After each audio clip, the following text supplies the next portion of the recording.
Kamusta kayo, ma? Ayos naman, pero natakot na takot ako. Takot na takot kami. Nasaktan nila kaming lahat. Ang kuya ko na emosyon, sinaktan nila si Lizzie ako. Sorry na. Sorry, makasalanan ko talaga ang lahat ng ito. Narinig mo ang sinabi ng kuya mo.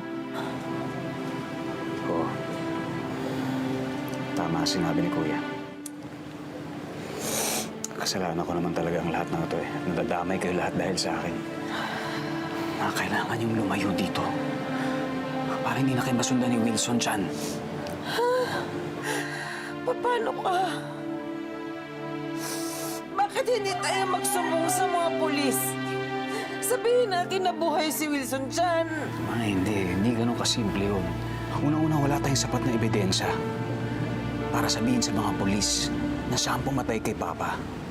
Ma, kung nakulong yan, isusumbong din ako ni Wilson sa mga pulis.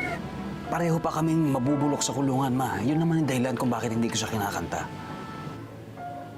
So lumalabas na parang nagtatakipan pa kayo?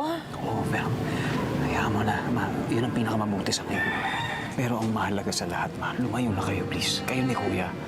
Tsaka ni Lizzie, please. Dahil hanapin kayo nun. Alam niya weakness ko. Gagawin kong lahat para sa inyo. Paano ka? Nag-iisa ka lang dito.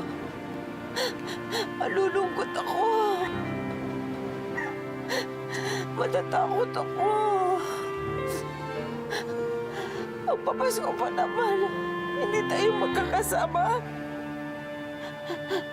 Ma, kaya kong sarili ko. Tsaka huwag kayo mag-alala. Malapit na tayo magkasama. Promise, ma.